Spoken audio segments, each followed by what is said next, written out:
Dans le village, où les femmes tressaient des paniers et les hommes tissaient des pagnes, vivait une petite fille appelée Fatou. Fatou aimait le soleil, le bruit de la rivière et les jeux avec ses amis. Mais il y avait une chose qu'elle n'aimait pas du tout, la forêt noire qui bordait le village. Pour Fatou, la forêt était pleine d'ombres et de bruits étranges. Un jour, sa maman Adja avait besoin de fils d'une couleur spéciale qui ne poussait que de l'autre côté de la forêt. Maman Adja, Fatou, ma chérie, je suis trop occupée à tisser. Pourrais-tu aller chercher les feuilles d'indigo près du grand baobab? Elles sont parfaites aujourd'hui. Fatou, la forêt, maman. Mais il y a des murmures et des yeux qui brillent la nuit. J'ai peur des ombres. La forêt est surtout remplie de silence et de beauté, ma petite. Mais si tu as trop peur, je peux demander au petit Kumba. Fatou ne voulait pas que Kumba fasse le travail à sa place. Elle a pris une profonde inspiration. Fatou a décidé d'y aller, mais d'abord, elle est allée voir le sage Doudou, le vieux tisserand, le meilleur conteur du village. Sage Doudou, j'ai peur de la forêt. Comment faire disparaître les ombres? Les ombres ne disparaissent pas, petite Fatou. Elles font partie de la forêt. Mais il y a un secret. Le baobab chantant qui t'attend connaît la plus belle mélodie. Il chante. Oui, mais il ne chante que pour les enfants qui font 3 choses. Marcher lentement, regarder la terre, 3, dire bonjour aux arbres. Si tu as peur, murmure baobab, chante pour moi. Le sage Doudou lui a donné un petit bâton. Ceci est ton courage. Frappe-le doucement contre les arbres. Ça chassera les mauvaises pensées. À l'orée de la forêt noire, tout était grand et sombre. Elle a serré le petit bâton. Elle a commencé à suivre les conseils du sage Doudou. Elle marchait lentement, doucement, évitant les racines. Elle regardait la terre et a découvert de jolies petites fleurs rouges qu'elle n'avait jamais vues. Elle a frappé son petit bâton contre un tronc.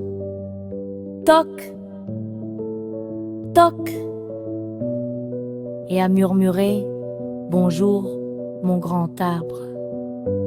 Quand elle a fait ça, le vent dans les feuilles n'était plus un murmure effrayant, mais une respiration douce. Les ombres des branches n'étaient plus des monstres, mais des formes amusantes de singes et d'oiseaux. Elle a même croisé une petite biche qui la regardait calmement. Fatou s'est dit « C'est une belle forêt en fait ». Baobab, On va marcher jusqu'à une belle clairière ensoleillée. Au milieu se dressait le baobab chantant, immense et majestueux. Elle a trouvé les feuilles d'indigo d'un bleu profond. Elle les a cueillies et les a mises dans son petit panier. Baobab, chante pour moi. Elle n'a pas entendu de voix, mais... Oh, un son merveilleux a commencé à se faire entendre. C'était le vent qui passait par les trous naturels dans les branches du baobab. Ce n'était pas un chant de voix, mais un chant de la nature. Le vent faisait oh comme une flûte géante. À sourire, elle n'avait plus peur du tout. Elle a compris le secret, le courage n'est pas d'avoir peur, mais de marcher malgré la peur. Et la forêt remplie de musique et de cadeaux. Elle est rentrée au village en courant de joie. Tu es revenu, et avec les plus belles feuilles d'indigo. Oui, maman, j'ai marché avec mon courage, et j'ai même entendu le baobab chantant. Et à partir de ce jour, la petite Fatou n'a plus peur des ombres, car elle savait que le secret pour les faire fuir était le petit bâton du courage et la grande mélodie du vent dans le baobab.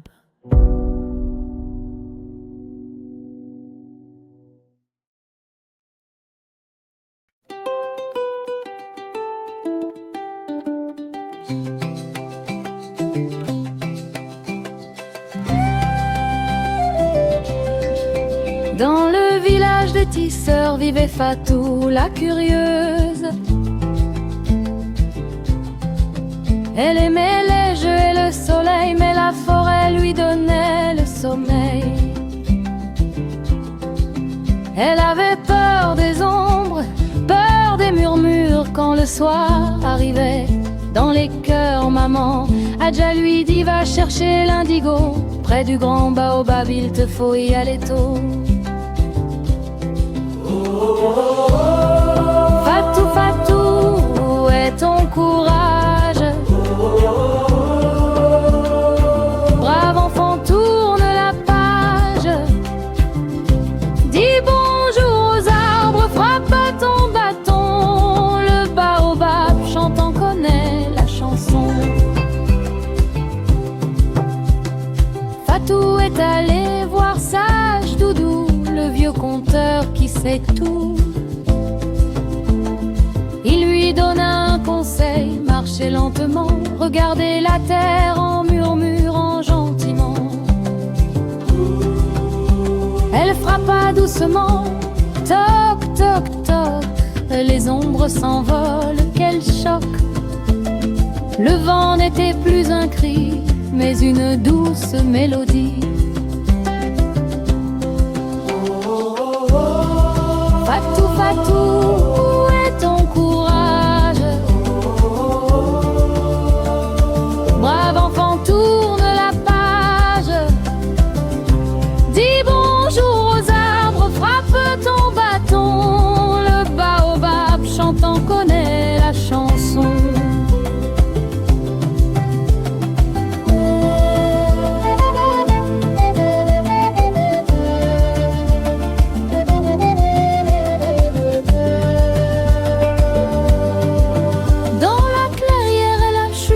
Son souhait, le baobab lui a fait un cadeau. Pas de voix, juste un son de vent dans les branches. Oh, oh, oh, une flûte de l'Afrique qui danse. Oh, oh, oh, Fatou, Fatou, où est ton courage? Brave enfant, tourne la page. Dis bonjour aux arbres, frappe ton bâton. Le baobab chantant connaît la chanson. Le courage n'est pas d'avoir peur, c'est de marcher avec son cœur. Le baobab t'a donné le secret, fini les ombres. Fatou est en paix.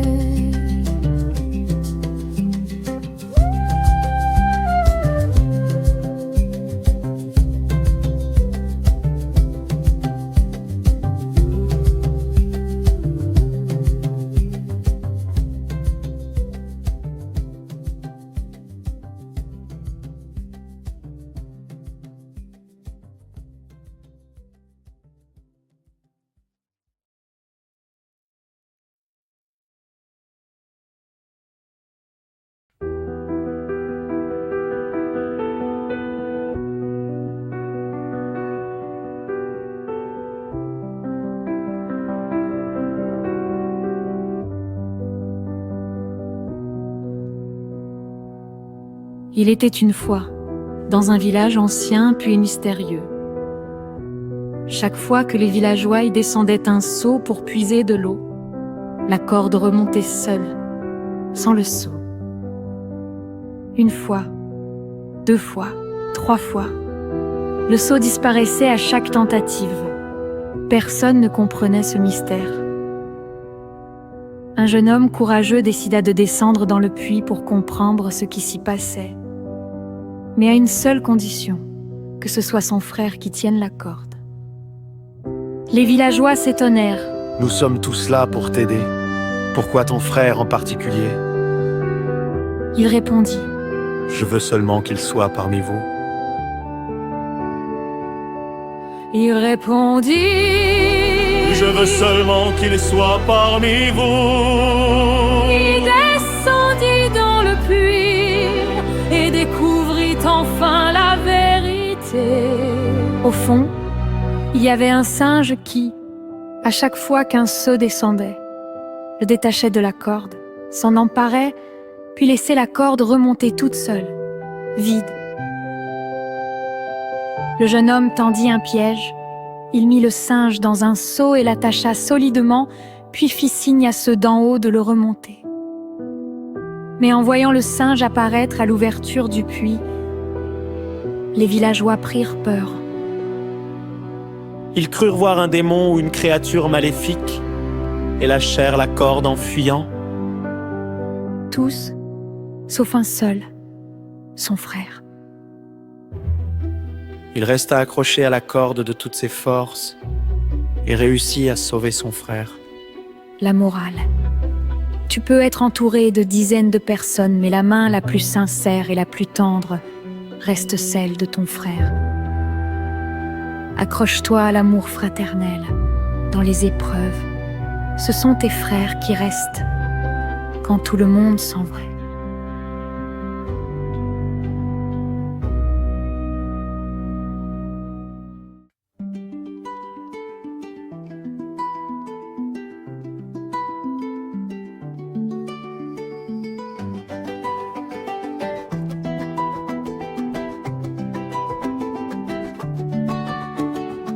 Dans le village des tisseurs vivait Fatou, la curieuse.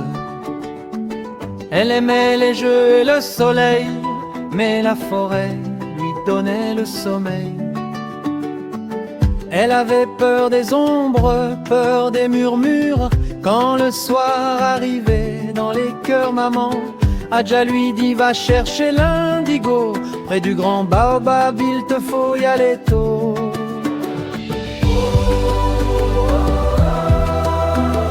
Fatou, Fatou, et ton courage.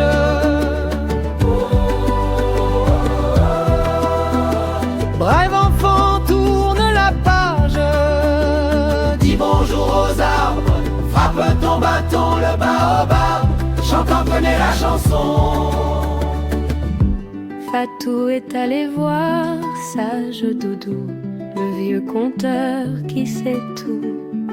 Il lui donna un conseil: marchez lentement, regardez la terre en murmurant gentiment. Elle frappa doucement, toc toc toc, les ombres s'envolent, quel choc! Le vent n'était plus un cri, mais une douce mélodie. Fatou, Fatou, et ton courage.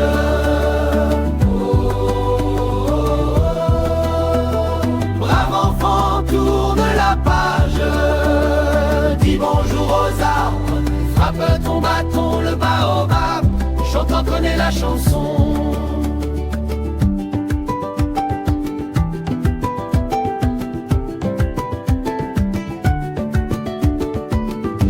Dans la clairière, elle a chuchoté son souhait. Le baobab lui a fait un cadeau, pas de voix, juste un son de vent dans les branches. Oh, une flûte de l'Afrique qui danse. Fatou, Fatou et ton courage.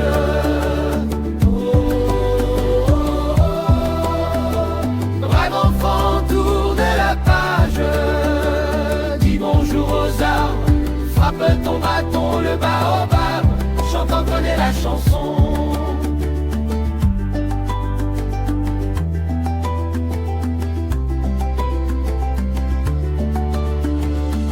Le courage n'est pas d'avoir peur, C'est de marcher avec son cœur. Le baobab t'a donné le secret. Fini les ombres, Fatou est en paix.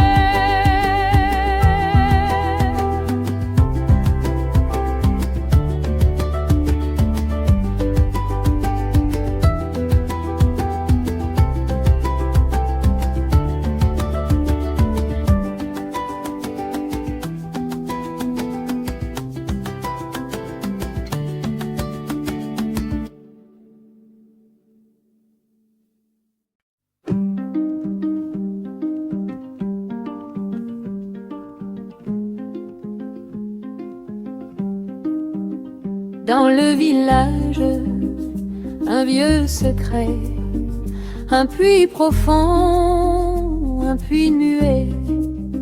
On y descend le seau, la corde danse, mais le seau jamais ne remonte en silence. Les anciens chuchotent, les enfants rêvent, le puits cache des ombres, une étrange trêve. Le puits sans fond. Oh, la corde danse au son qui brisera ce mystère-là. Un jour, quelqu'un descendra. Un jeune homme courageux, téméraire, dit à son frère: tiens, bon mon frère. Il glissa dans l'ombre, froide comme la nuit. Au fond du puits, il trouva la vie. Un singe malin, aux yeux d'éclair, détachait les seaux, ricanant dans l'air. Oh, le puits sans fond. Oh, la corde danse au son qui brisera ce mystère-là. Un jour, quelqu'un descendra.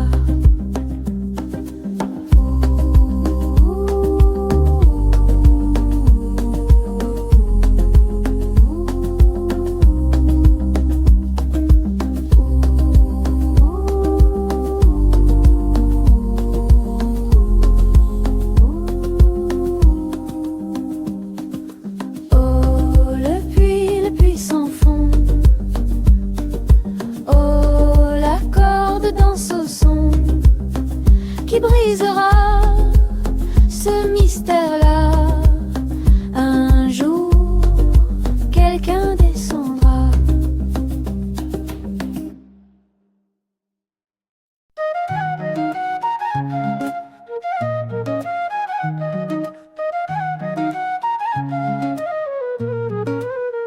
Awa marchait, sac plein d'argent, avec son fils tout souriant. Où allons-nous, mon cher papa? Pas très loin, écoute-moi ça. Il posa le sac au bord du chemin et dit au fils, tenant sa main: ah, je cherche un cœur pur, sincère, pour m'aider à gérer mes affaires. Être honnête, c'est la clé, que la vie puisse briller. Un cœur droit vaut plus que l'or, et la confiance vaut bien plus fort. Ils se cachèrent dans un buisson, en attendant la solution. Le premier homme vit le sac, il le prit vite et tourna le dos. Clac, le roi surgit, l'homme trembla. Je le gardais pour toi, voilà. Le roi sourit, lui donne un peu. Ton cœur n'est pas vraiment vertueux. Être honnête, c'est la clé, que la vie puisse briller. Un cœur droit vaut plus que l'or, et la confiance vaut bien plus fort. Toute la journée, d'autres passèrent, mais tous mentirent sans lumière. Papa, on rentre, dit l'enfant. Encore un, soyons patients. Un couple simple vit le sac. Restons là, dit-il, c'est plus sûr, d'accord. Si quelqu'un vient et dit vraiment, on saura que c'est bien son lot. Le roi sortit du buisson vert. Merci pour votre cœur sincère. L'honnêteté est mon trésor. Je veux vous à mes côtés encore.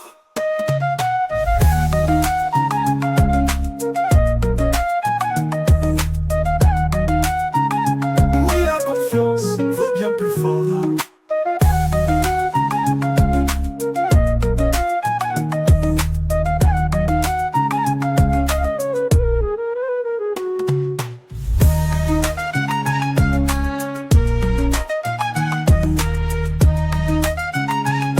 Pour que la vie puisse briller.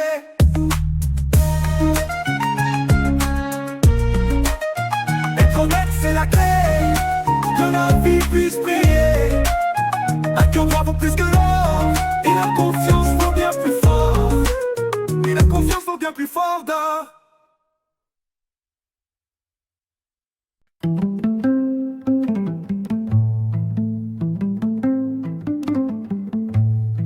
Dans le village,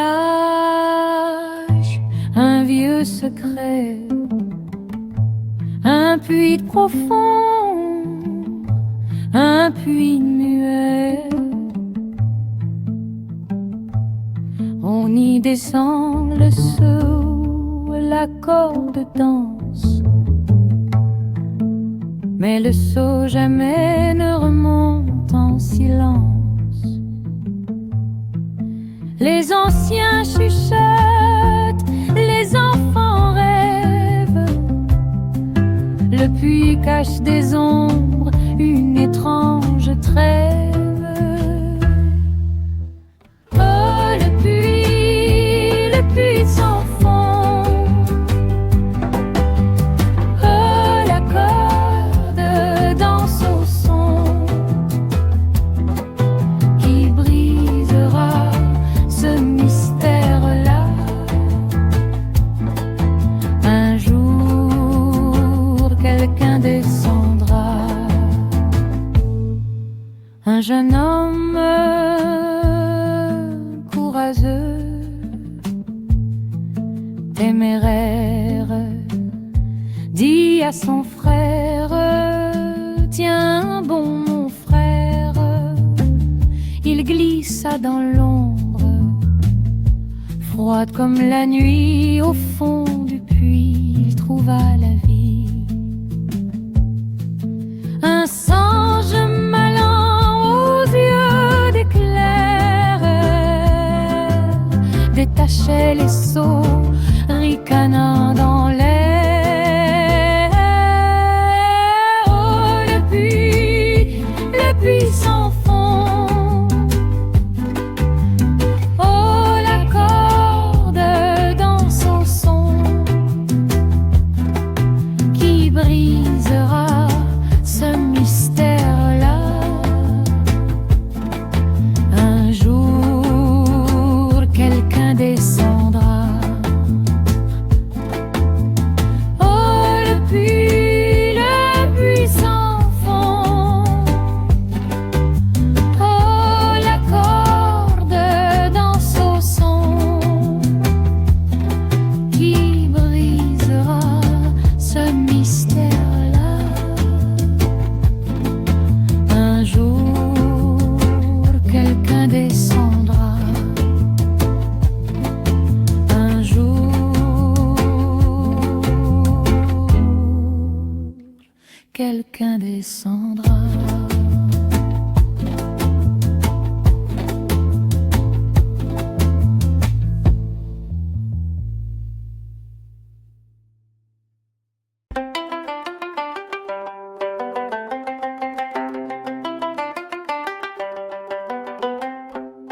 Il était une fois un roi très grand, avec un fils, un prince charmant.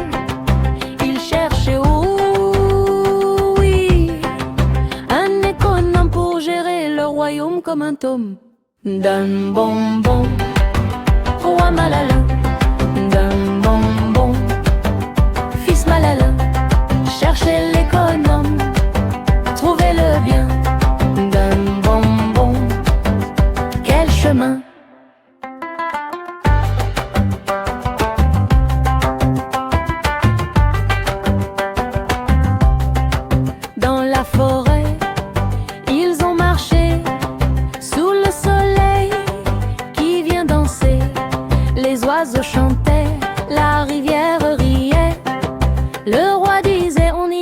arrivera, c'est vrai.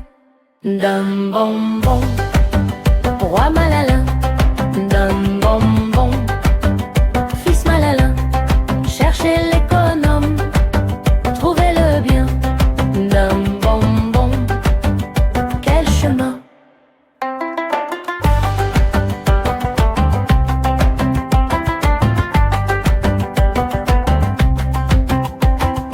Un vieil homme sous un grand baobab dit au roi, écoutez mon sabbat. L'économe que vous cherchez est celui qui sait tout partager. D'un bonbon, roi Malala.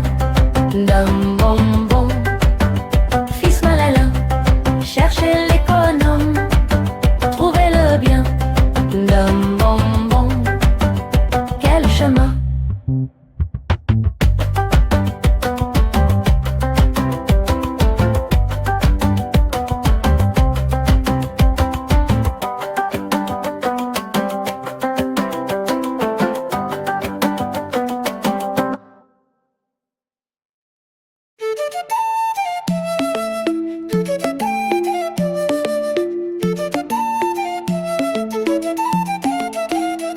Il était une fois dans un village lointain. Aïcha. Il était une fois, dans un village africain, une petite fille nommée Aïcha. Aïcha était une enfant très douce et aimante qui adorait les animaux et la nature. Un jour, alors qu'elle était en train de jouer dans la cour de sa maison, elle trouva un petit oiseau blessé. Elle le prit dans ses mains et le soigna avec beaucoup d'amour et de tendresse. Le lendemain, l'oiseau était guéri et il commença à chanter une chanson très belle. Aïcha fut surprise et ravie de voir l'oiseau chanter. L'oiseau lui dit: Aïcha, tu m'as sauvé la vie et maintenant je vais te récompenser. Je vais t'apprendre à parler aux animaux. Et l'oiseau enseigna à Aïcha comment communiquer avec les animaux. Aïcha était si heureuse qu'elle partagea son secret avec tous les enfants du village. À partir de ce jour, Aïcha fut connue comme la petite fille qui pouvait parler aux animaux et tout le monde l'aimait. Et l'oiseau continua à chanter sa chanson pour rappeler à Aïcha la magie de la nature et de l'amour. Aïcha, Aïcha, la petite fille au grand cœur, avec un oiseau blessé, elle a semé le bonheur. Elle a appris à parler, à écouter les chants.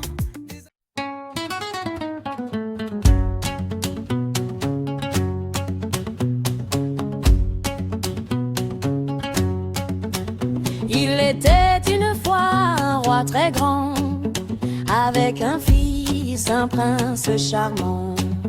Il cherchait, oh oui, un économe pour gérer le royaume comme un tome. D'un bonbon, roi et malin. D'un bonbon, fils malin. Cherchez l'économe, trouvez le bien. D'un bonbon, quel chemin. Dans la forêt, ils ont marché sous le soleil qui vient danser. Les oiseaux chantaient, la rivière riait. Le roi disait, on y arrivera, c'est vrai. D'un bonbon, roi malin. D'un bonbon, fils malin. Cherchez l'économe, trouvez le bien. D'un bonbon, quel chemin. Un vieil homme sous un grand baobab dit au roi, écoutez mon sabbat. Le bonbon que vous cherchez est celui qui sait tout partager. D'un bonbon, roi malin. D'un bonbon, roi malin. D'un bonbon, fils malin. D'un bonbon, fils malin. Cherchez l'économe, trouvez le bien. D'un bonbon, quel chemin.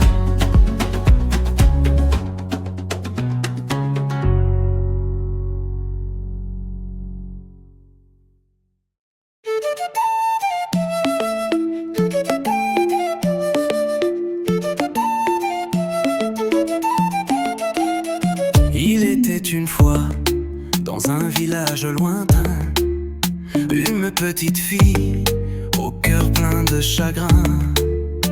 Aïcha douce âme, aimant la nature, elle soignait les animaux avec tant de tendresse, c'était sa culture.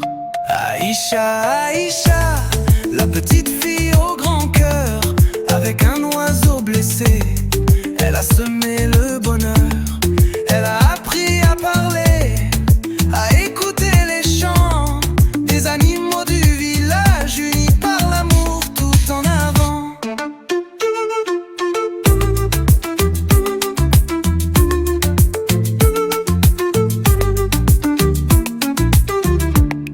Un jour dans la cour, un oiseau est tombé. Avec ses petites mains, elle l'a réconforté. Le lendemain matin, il a commencé à chanter une mélodie magique, un cadeau à partager.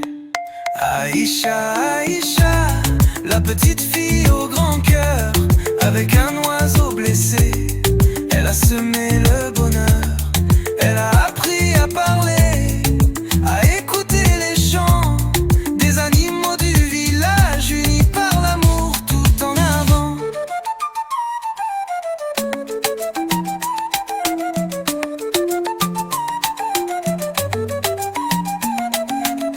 Et l'oiseau lui a dit, avec un sourire éclatant, grâce à ton amour, tu peux parler aux vivants.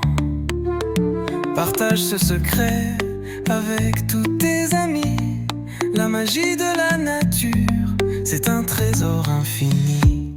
Aïcha, Aïcha, la petite fille au grand cœur, avec un oiseau blessé, elle a semé le bonheur. Elle a appris à parler, à écouter les chants des animaux du village, unis par l'amour tout en avant.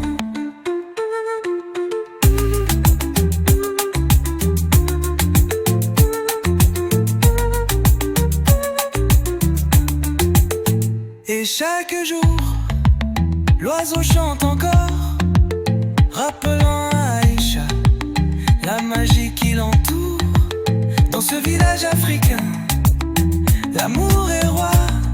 Aïcha et ses amis, ensemble pour toujours, c'est la joie.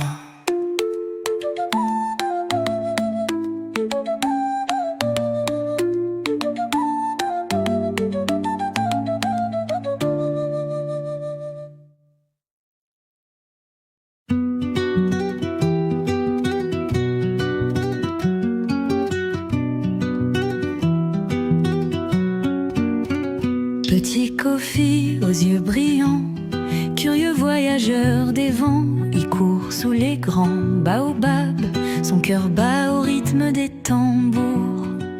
Il explore les rivières sacrées, le petit Kofi au pas léger. Il découvre des secrets enfouis, ses aventures sont un bal. Kofi, enfant du village, toi le plus honnête, petit sage, tout le monde t'aime, t'admire, ton sourire fait naître les rires.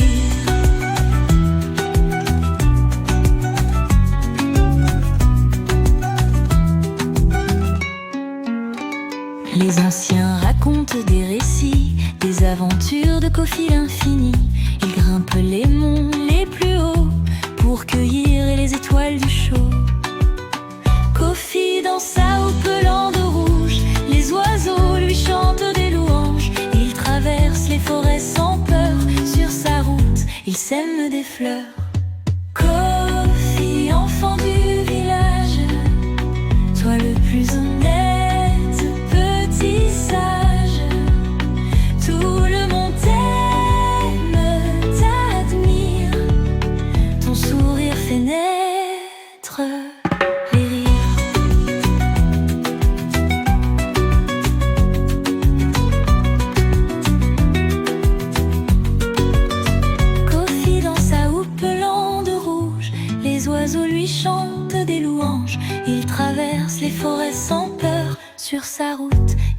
rythme des fleurs.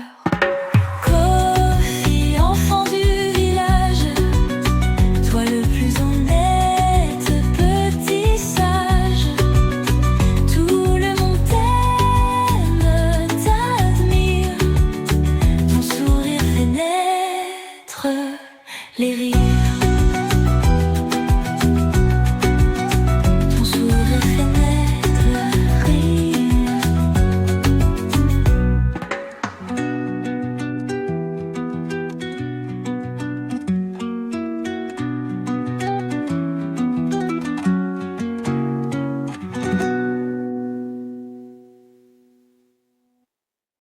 Petit Kofi aux yeux brillants, curieux voyageur des vents, il court sous les grands baobabs, son cœur bat au rythme des temps.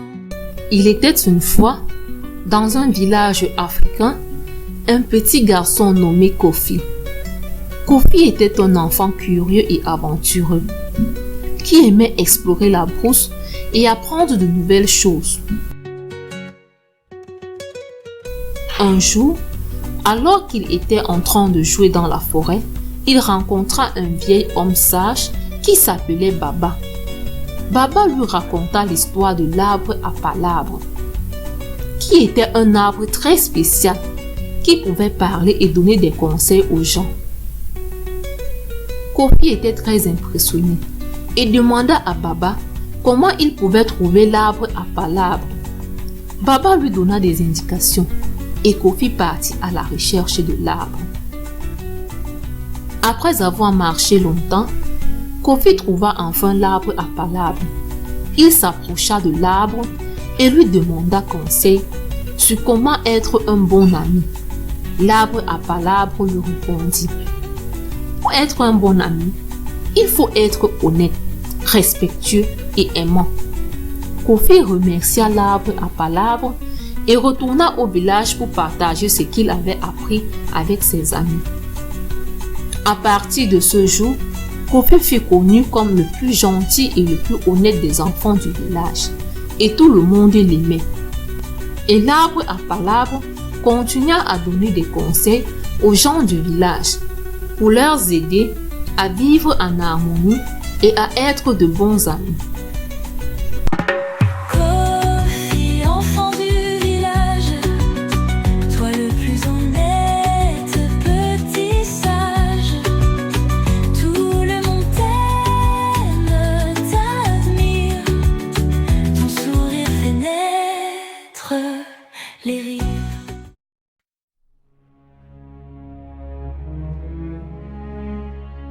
Il était une fois, dans les règnes du temps ancien, les oiseaux organisèrent un grand festin dans le ciel et invitèrent la tortue. La tortue exprima son inquiétude. Bien qu'honorée, elle n'avait pas d'aile et ne pouvait donc pas voler. Après réflexion, les oiseaux acceptèrent de l'aider.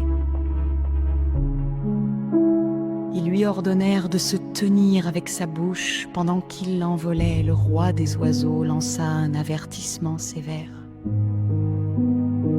Ne parle pas en vol, car cela pourrait mener au désastre. Excitée et reconnaissante, la tortue accepta le jour de l'événement. Son d'ailes qui battent, sifflement du vent, les oiseaux l'emportèrent haut dans le ciel.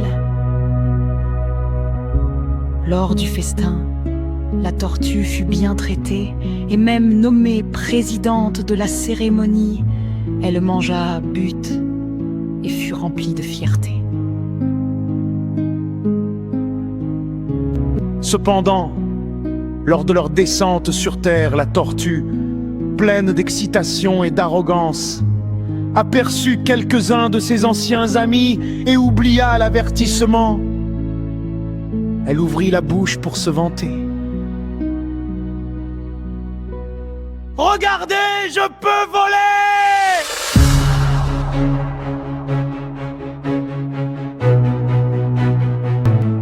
Et à cet instant, elle perdit prise sur les oiseaux. Elle tomba au sol et s'écrasa, brisant sa carapace.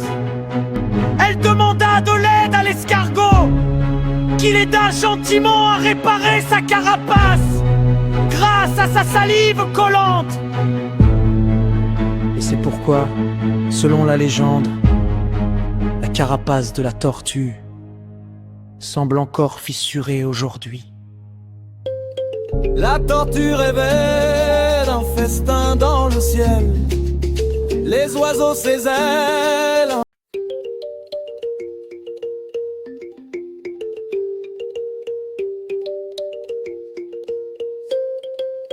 La tortue rêvait d'un festin dans le ciel. Les oiseaux ses ailes, un pacte solennel. Ne parle jamais, un conseil essentiel. Mais l'arrogance murmure un poison éternel.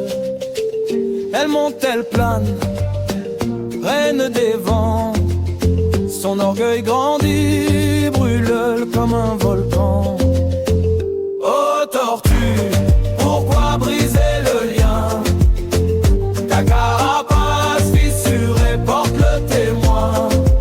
Le ciel t'a donné, la terre t'a repris, et l'escargot a pleuré sous la pluie. Au sommet des nuages, elle se pavane. Regardez-moi voler, sa voix profane. Un cri fend l'air, les plumes s'éloignent. Elle tombe, s'écrase, la terre témoigne. L'escargot l'a trouvé, brisé en morceaux. Avec patience, il recoule les mots. Mais les cicatrices restent, mémoire du passé. Un rappel des mots qu'il ne faut jamais lancer. Oh tortue, pourquoi briser le lien? Ta carapace fissurée porte le témoin. Le ciel t'a donné, la terre t'a repris, et l'escargot a pleuré sous la pluie.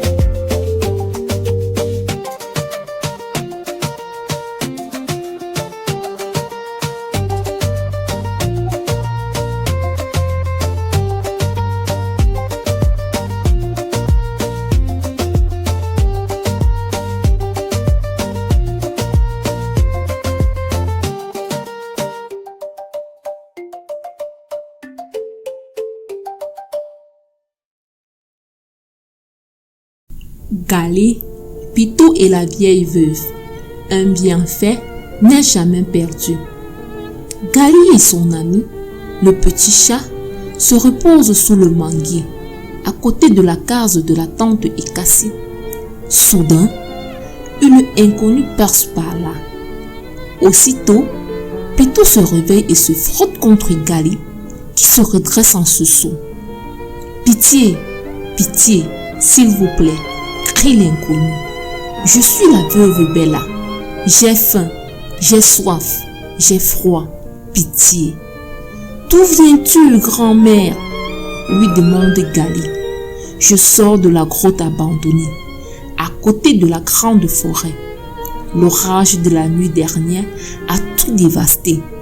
Je n'ai plus rien. »« Ma tante est au champ, » lui répond Gali. « Je vais voir si je peux trouver quelque chose pour toi. » Gali, suivi de Pitou, entre dans la cuisine et cherche ce qu'il pourrait donner à Bella.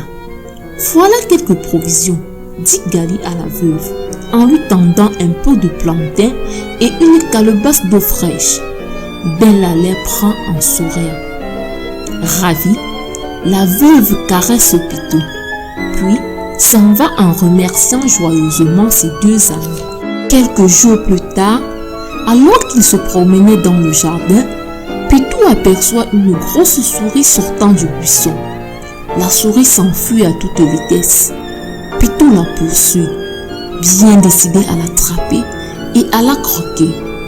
Il traverse des champs, des rivières et les voilà enfin dans la forêt où il fait déjà sombre. Vite, la souris se cache. Pitou, qui la cherche en fouillant partout, continue de courir à toutes jambes. Tout à coup, il se met à miauler. Le voilà pris dans un piège et miaule de plus en plus fort. Oh là là là là, le piège de Zogo, le paysan, a pris un chat, s'écrie la veuve Bella, qui habite la grotte non loin de là. Le pauvre chat continue de miauler. Bella prend une braise de son feu de bois et s'en va au secours du malheureux. En arrivant devant le piège, elle s'écrie: « Mais c'est Pitou, le gentil compagnon de Gali. Que fais-tu ici ?» lui demande-t-elle. « Je poursuivais une souris, » répond Pitou tristement. « Eh bien, je vais te sortir de là, mon pauvre ami. » Prenant alors Pitou dans ses bras, la veuve Bella le porte dans sa grotte. Elle soigne sa patte blessée et lui fait un pansement. « Repose-toi bien, » lui dit-elle. « Dors, et demain, on retournera chez toi. » Le lendemain, Bella arrive dans la case de la tante Ekassi. « Voilà Pitou que je vous ramène, » dit-elle. Il s'était fait prendre dans un piège à côté de ma grotte.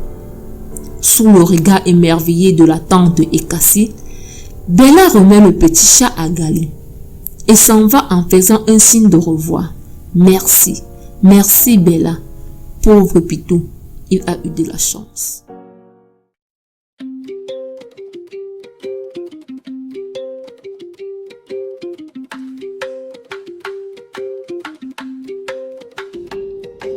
La tortue rêvait d'un festin dans le ciel. Les oiseaux, ses ailes, impactent solennel. Ne parle jamais, un conseil essentiel, mais l'arrogance murmure un poison éternel.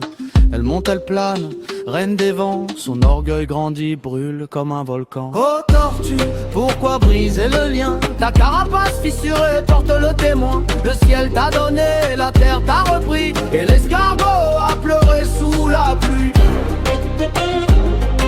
Et l'escargot a pleuré sous la pluie. Et l'escargot a pleuré sous la pluie. Sous la pluie.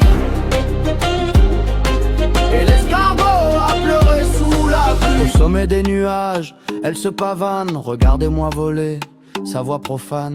Un cri fend l'air, les plumes s'éloignent. Elle tombe, s'écrase, la terre t'émène. L'escargot l'a trouvé, brisé en morceaux. Avec patience, il recoue les mots, mais les cicatrices restent, mémoire du passé. Un rappel des mots qu'il ne faut jamais lancer. Oh tortue, pourquoi briser le lien? Ta carapace fissurée porte le témoin. Le ciel t'a donné, la terre t'a repris, et l'escargot a pleuré sous la pluie. Et l'escargot a pleuré sous la pluie. Et l'escargot a pleuré sous la pluie. Sous la pluie. Et l'escargot a pleuré sous la pluie.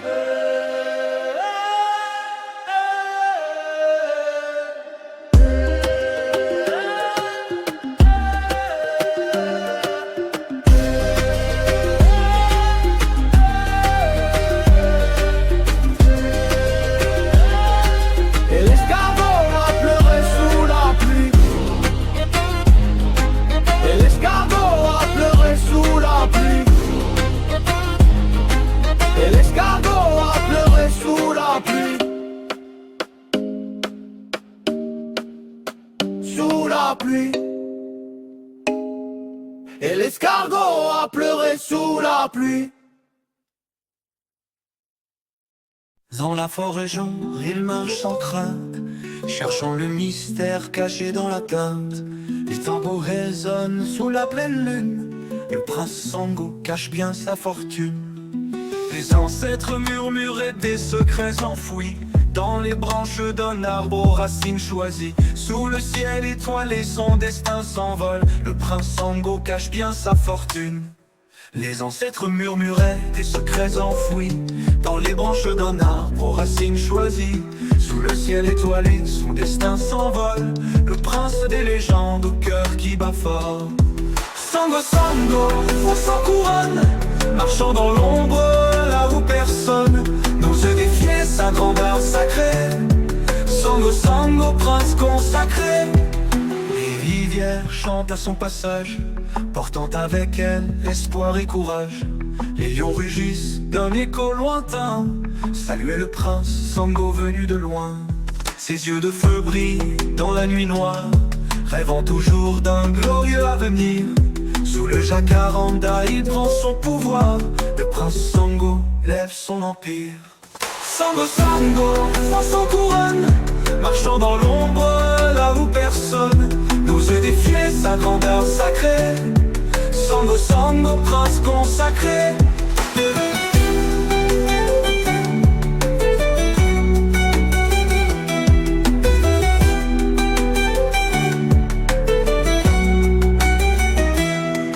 Sango, Sango, roi sans couronne, marchant dans l'ombre là où personne n'ose défier sa grandeur sacrée. Sango, Sango, prince consacré.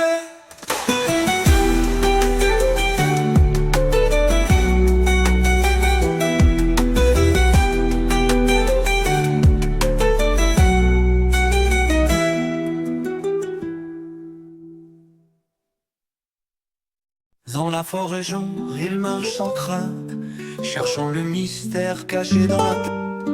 Vainqueur du ciel, son père Ozalan devint le maître tout-puissant de l'univers. Au lieu d'en faire profiter ses proches, en délivrant ses frères, il préféra régner seul et les laissa enfermés dans les profondeurs de la terre. Sa mère, en colère, lui prédit sa fin. « Toi aussi, mon enfant, tu seras chassé du trône par l'un de tes fils. » Craignant que cette prophétie ne se réalise, Ozalan trouva alors, comme son père, un moyen d'éliminer les enfants que lui donnait son épouse Ozo. Chaque fois qu'il en laissait un, il le dévorait. C'est ainsi qu'il engendra, puis absorba 5 nouveau-nés. Leur mère, désespérée, alla trouver les Manja. « Cher aïeux, j'ai besoin de ton aide. Ton fils fait disparaître tous les enfants que je porte. Un 6e vient de naître. C'est un garçon. Aide-moi à le sauver. » « Tu dois être plus rusée que lui, ma fille, lui répondit malicieusement les Manja. Émaillote une pierre dans un linge et donne-lui le tout à la place du bébé. Il ne se méfiera pas et l'avalera tout rond comme les autres. La prophétie de Lemanja ne tarderait donc pas à s'accomplir. Le bébé qu'elle venait de sauver, c'était Sango, le jeune dieu, ravirait bientôt à son père le pouvoir absolu sur le monde. Sango, Sango, sans couronne, marchant dans l'ombre là où personne n'ose défier sa grandeur sacrée. Sango, Sango, prince consacré. Il y a longtemps, le lièvre et la hyène vivaient comme de grands amis. Un jour, le lièvre a persuadé la hyène de faire une terrible erreur. Se séparer de leur mère, la hyène l'a fait à la hâte. Mais le lièvre, très rusé, n'a jeté qu'un lourd hochet dans le fossé, trompant ainsi la hyène. En peu de temps, la hyène découvrit que le lièvre l'avait dupé et qu'il cachait sa mère. La hyène la chercha jusqu'à ce qu'il trouve la vieille lièvre, bien nourrie, dans une cachette. Son sinistre, par vengeance, la hyène la fit disparaître. Ce soir-là, quand le lièvre est revenu, il a appelé sa mère sans relâche. Après avoir cherché, il a trouvé des traces et savait, avec certitude, que son amie la hyène avait causé ce malheur. Le lièvre, accablé par la douleur et la trahison, sentit la rage monter. Il savait qu'il ne pouvait affronter la hyène directement. Il devait utiliser sa ruse. Quelques jours plus tard, le lièvre alla voir la hyène et lui dit : « Mon ami, j'ai réfléchi. Je comprends que ce que nous avons fait était stupide. Mais il existe une coutume secrète qui permet d'apaiser les âmes perdues. » Intriguée, la hyène écouta attentivement. Le lièvre lui expliqua qu'elle devait aller au sommet d'une haute montagne, se tenir debout sur une pierre et chanter un ancien chant. Le lièvre ajouta. Si tu le fais correctement, l'âme de ta mère reviendra sous la forme d'une brise chaude qui t'entourera. La hyène, pleine d'espoir, grimpa la montagne et se plaça sur la pierre, mais ce qu'elle ignorait, c'est que le lièvre avait choisi une pierre instable au bord d'un précipice. Lorsque le vent souffla violemment, la pierre céda, la hyène tomba dans le vide. Le lièvre, debout au pied de la montagne, murmura: La ruse est une arme puissante, mais elle demande à être maniée avec sagesse. Aujourd'hui, justice a été rendue. Depuis ce jour, le lièvre et les hyènes ne sont plus jamais devenus amis.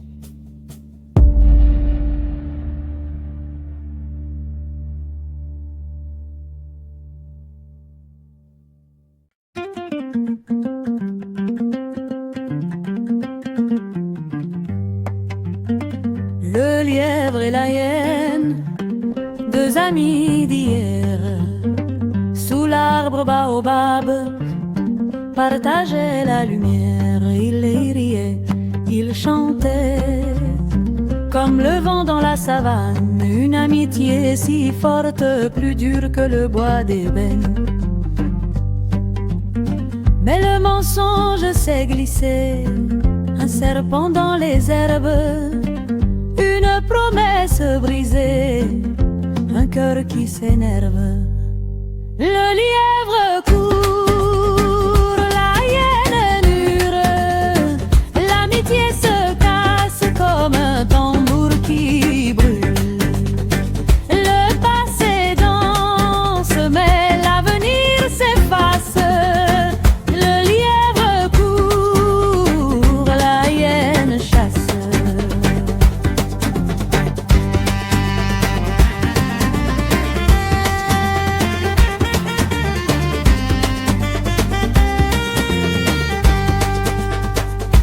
Un jour la hyène, affamée et rusée, a volé le fruit que le lièvre avait semé. Frère, pourquoi trahir, a dit le lièvre peiné. Mais la hyène a ri, son regard empoisonné. Le vent raconte encore leur histoire au village. Les enfants apprennent que tromperie est un naufrage. On dit que sous la lune, dans la nuit étoilée, le lièvre et la hyène se cherchent sans jamais se trouver. Le lièvre court, la hyène hurle, l'amitié se casse comme un tambour qui brûle. Le passé danse, mais l'avenir s'efface. Le lièvre court, la hyène chasse.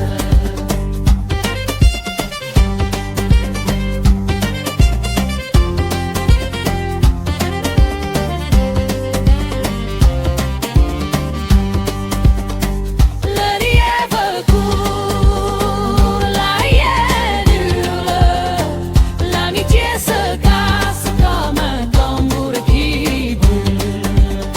Le passé danse, mais l'avenir s'efface. Le lièvre court, la hyène chasse.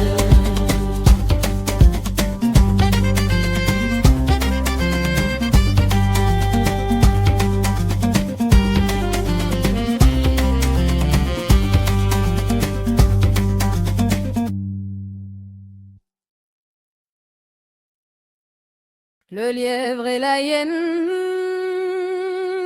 deux amis d'hier, sous l'arbre baobab, partageaient la lumière. Ils riaient, ils chantaient, comme le vent dans la savane, une amitié l'amitié si forte, plus dure que le bois d'ébène. Mais le mensonge s'est glissé, un serpent dans les herbes, une promesse brisée, un cœur qui s'énerve. Le lièvre court, la hyène hurle, l'amitié se casse comme un tambour qui brûle.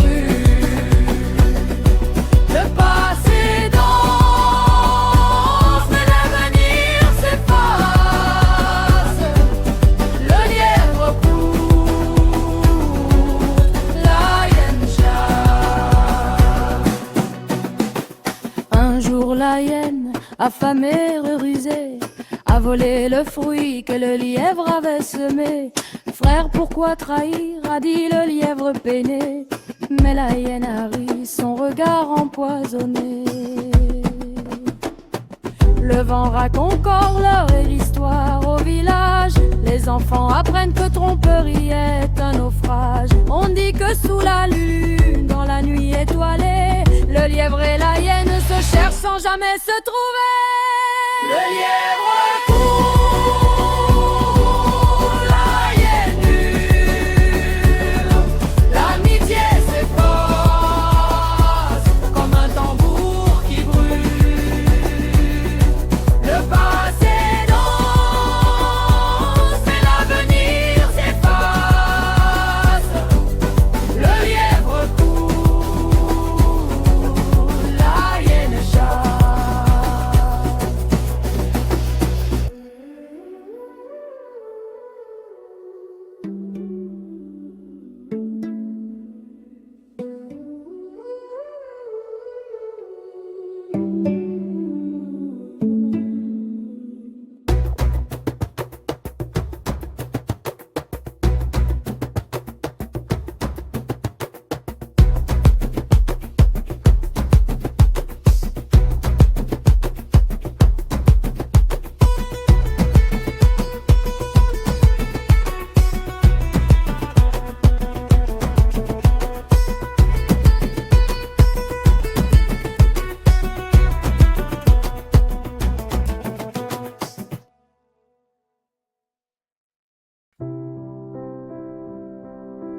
On raconte que dans un village vivait côte à côte un professeur retraité et un riche commerçant. Tous deux avaient planté des fleurs et des plantes dans leurs jardins respectifs. Le professeur, avec patience, arrosait ses plantes avec juste ce qu'il fallait, sans excès. Le commerçant, lui, débordant de moyens et d'attention, arrosait abondamment ses plantes et leur apportait un soin constant. Au fil des jours, les plantes du commerçant semblaient bien plus belles. Elles étaient grandes, vertes et éclatantes. Celles du professeur paraissaient plus simples, mais robustes.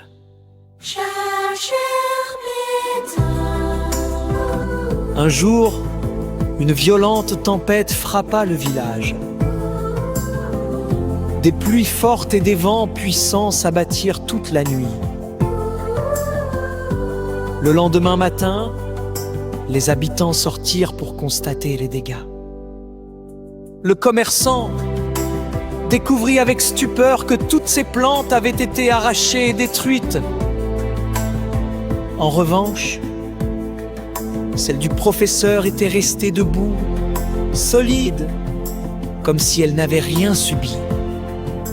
Surpris, le commerçant demanda au professeur: « Comment cela se fait-il? Mes plantes étaient mieux entretenues que les tiennes, plus belles aussi, et pourtant, elles n'ont pas résisté. » Le professeur répondit avec un sourire, en leur donnant tout sans effort: « Tu as rendu tes plantes fragiles. Elles n'ont jamais eu besoin de chercher leurs ressources. Moi, en limitant l'eau, j'ai obligé les miennes à étendre profondément leurs racines pour survivre. c'est cette force invisible qui les a sauvés.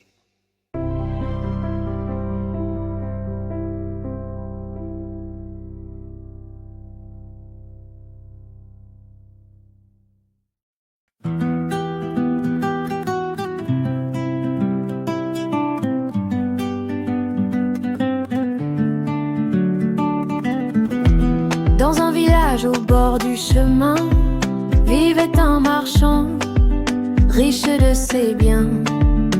À côté, un professeur discret, avec son jardin simple et parfait. Le marchand disait toujours à son voisin: regarde mes fleurs, elles brillent comme le matin. Mais le professeur, avec un doux sourire, répondait peu, il préférait agir. Oh, la tempête est venue, elle a tout balayé, elle n'a rien retenu, les fleurs fragiles par le vent emportées. Mais le modeste jardin est resté. Le riche arrosait son jardin chaque jour avec mille soins, presque par amour. Mais le professeur, lui, laissait la nature façonner ses plantes dans la rue d'aventure. Le marchand vantait ses pétales délicats, les tiennes sont ternes, vois comme elles sont là. Mais le professeur, sage et sans jalousie, chantait doucement en harmonie. Oh, la tempête est venue, elle a tout balayé, elle n'a rien retenu, les fleurs fragiles par le vent emportées. Mais le modeste jardin est resté. Oh, la tempête est venue, elle a tout balayé, elle n'a rien retenu, les fleurs fragiles par le vent emportées. Mais le modeste jardin est resté.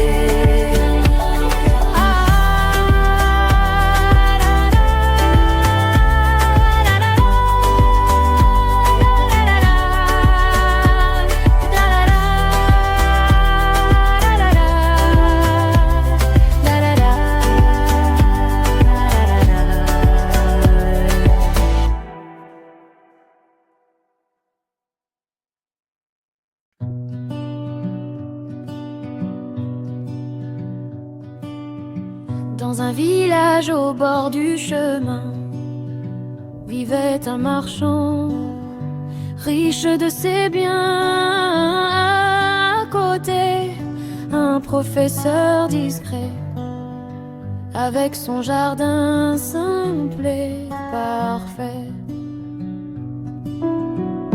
Le marchand disait toujours à son voisin: regarde mes fleurs, elles brillent comme le matin. Mais le professeur, avec un doux sourire, répondait peu, il préférait agir. Oh, la tempête est venue, elle a tout balayé, elle n'a rien retenu. Les fleurs fragiles par le vent emportées, mais le modeste jardin est resté. Le riche arrosait son jardin chaque jour avec mille soins, presque par amour. Mais le professeur, lui, laissait la nature façonner ses plans dans la rue d'aventure. Le marchand vantait ses pétales délicats, les tiennes sont ternes, vois comme elles sont là. Mais le professeur, sage et sans jalousie,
vaste jardin est resté.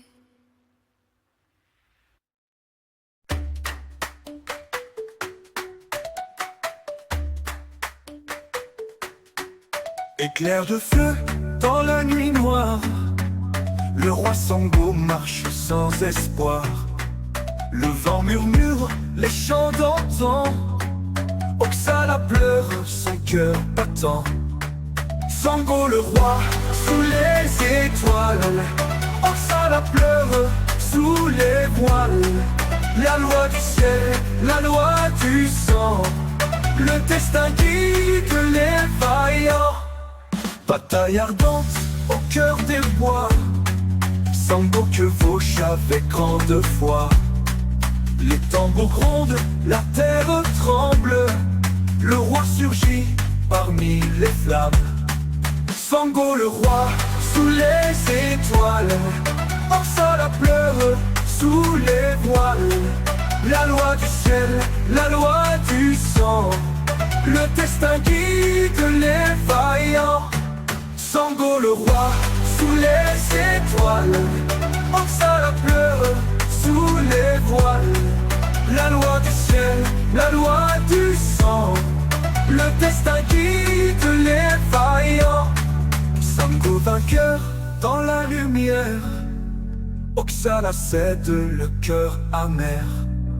Les ancêtres chantent leur histoire, les dieux regardent de victoire noire.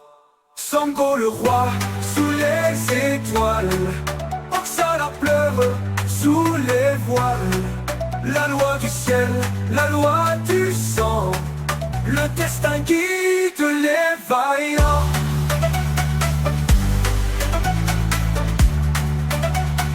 Guide les vaillants.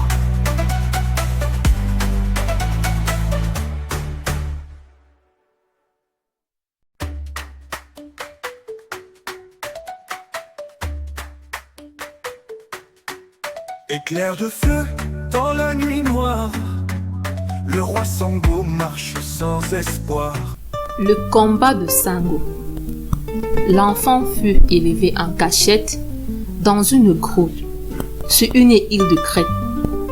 Ozum avait eu l'idée de confier son éducation aux dieux guerriers qui avaient coutume de danser en entrechoquant leurs armes. Ozum, soucieuse de protéger son fils, comptait sur le fracas du bronze pour recouvrir les vagissements du bébé. Entouré des nymphes du pays, l'enfant grandit, nourri du lait de la chèvre comme la chèvre amatée et du miel que lui fournissaient les abeilles du mont Kilimandjaro. Cette enfance secrète se déroula harmonieusement sans que Ozala découvrit l'existence de son 6e fils.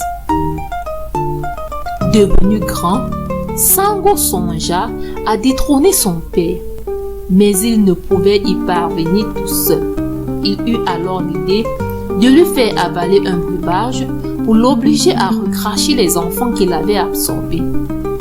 L'effet fut foudroyant. Ses frères libérés, Sango put alors se lancer avec eux dans un dur combat contre Ozala et les titans. Après 10 ans de lutte, la guerre se poursuivait toujours. Le Mandja décida de favoriser le camp de Sango en lui révélant le contenu d'une ancienne prophétie. Tu ne pourras jamais venir à bout de l'armée de ton père sans l'aide des cyclopes et des autres géants. Descends dans les profondeurs de la terre où ils sont enfermés. Délivre-les et ils te donneront le tonnerre, l'éclair et la foudre. Sango suivit alors ses conseils et fort de la puissance des cyclopes, des 100 bras et des géants, il réussit à vaincre son père. Comme il avait gagné grâce à son frère et sa sœur, Lekba et Mamiwata. Sango partagea avec eux l'empire sur le monde. L'univers était divisé en 3 régions. Le ciel étoilé et la terre étaient la première, l'océan qui l'entoure la deuxième, et venaient enfin les parties souterraines. Le sort fixa à chacun un royaume. Sango reçut la partie lumineuse et terrestre. Ses armes symbolisaient les forces célestes. Alekba échut la partie souterraine où vont les morts. Il fut appelé à régner aux enfers sur le peuple des ombres. Mamiwata établit enfin son pouvoir sur tous les éléments liquides, les mers et les fleuves qui sillonnent la terre. Sango le roi, sous les étoiles, Oxala pleure, sous les voiles. La loi du ciel, la loi du sang, le destin guide les vaillants.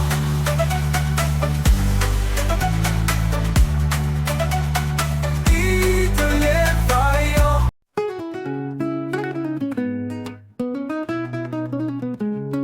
On a la reine du destin, courageuse et forte jusqu'à la fin. Il était une fois, dans un royaume lointain, une jeune fille connue sous le nom de Nala. Nala était une enfant très courageuse et déterminée qui rêvait de devenir reine un jour. Mais le royaume était en danger, car un sorcier maléfique avait volé le trône et gouvernait avec cruauté. Nala décida de partir à l'aventure pour récupérer le trône et sauver le royaume. Elle rencontra un guerrier courageux nommé Kofi et un sage vieux homme nommé Babacar qui l'aidèrent dans sa quête. Ensemble, ils affrontèrent de nombreux dangers et surmontèrent des défis difficiles. Ils rencontrèrent des créatures magiques et des bêtes féroces. Mais Nala ne se laissa pas intimider. Finalement, ils arrivèrent au château du sorcier et Nala affronta le sorcier dans un combat épique. Elle utilisa tout son courage et sa détermination pour le vaincre et récupérer le trône. Le royaume fut sauvé et Nala devint la nouvelle reine. Elle gouverna avec sagesse et justice et le royaume prospéra sous son règne. Mais le sorcier maléfique ne fut pas oublié, car il jura de se venger un jour. Et Nala devait toujours rester vigilante pour protéger son royaume. Et c'est ainsi que Nala devint une légende dans le royaume et que son histoire fut racontée de génération en génération. On a la reine du destin, courageuse forte jusqu'à la fin. Pour ton royaume tu as combattu et la lumière a vaincu.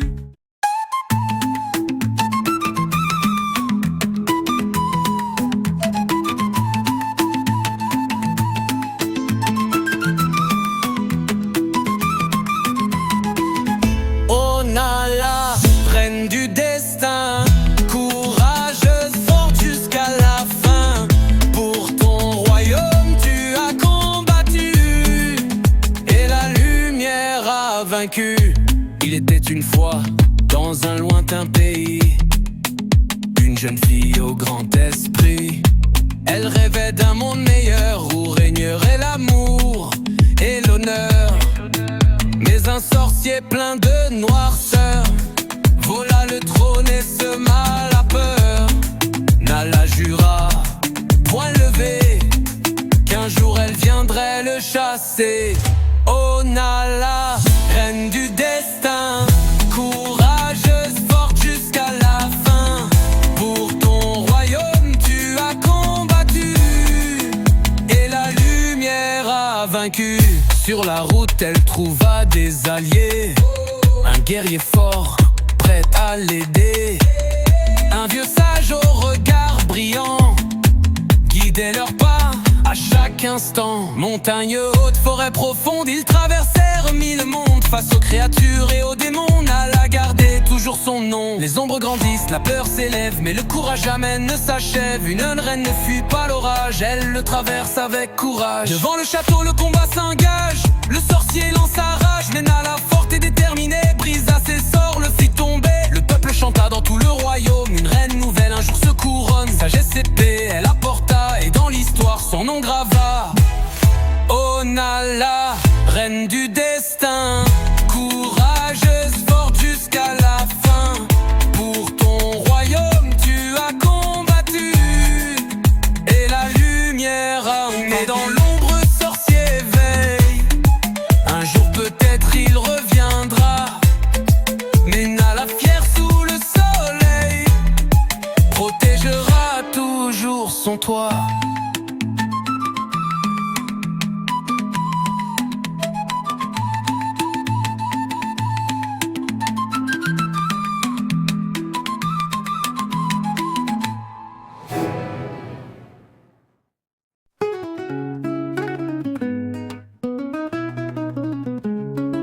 On a la reine du destin, courageuse et forte jusqu'à la fin. Pour ton royaume tu as combattu, et la lumière a vaincu. Il était une fois, dans un lointain pays, une jeune fille au grand esprit. Elle rêvait d'un monde meilleur, où régnerait l'amour et l'honneur. Mais un sorcier plein de noirceur vola le trône et sema la peur. Nala jura, point levé, qu'un jour elle viendrait le chasser. Oh Nala, reine du destin, courageuse forte jusqu'à la fin. Pour ton royaume tu as combattu, et la lumière a vaincu. Sur la route elle trouva des alliés, un guerrier fort prêt à l'aider. Un vieux sage au regard brillant guidait leurs pas à chaque instant. Montagne haute, forêt profonde, ils traversèrent 1000 mondes. Face aux créatures et aux démons, Nala gardait toujours son nom. Les ombres grandissent, la peur s'élève, mais le courage jamais ne s'achève. Une reine ne fuit pas l'orage, elle le traverse avec courage. Il était une fois dans tout le royaume, une reine nouvelle un jour se couronne. Sagesse et paix elle apporta, et dans l'histoire son nom grava. Oh Nala, reine du destin, courageuse forte jusqu'à la fin. Pour ton royaume tu as combattu, et la lumière a vaincu. Mais dans l'ombre le sorcier veille, un jour peut-être il reviendra. Mais Nala fière sous le soleil, protégera toujours son toit.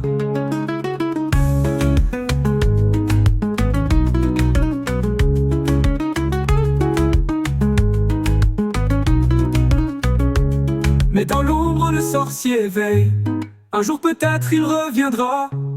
Mais Nala fière sous le soleil, protégera toujours son toit.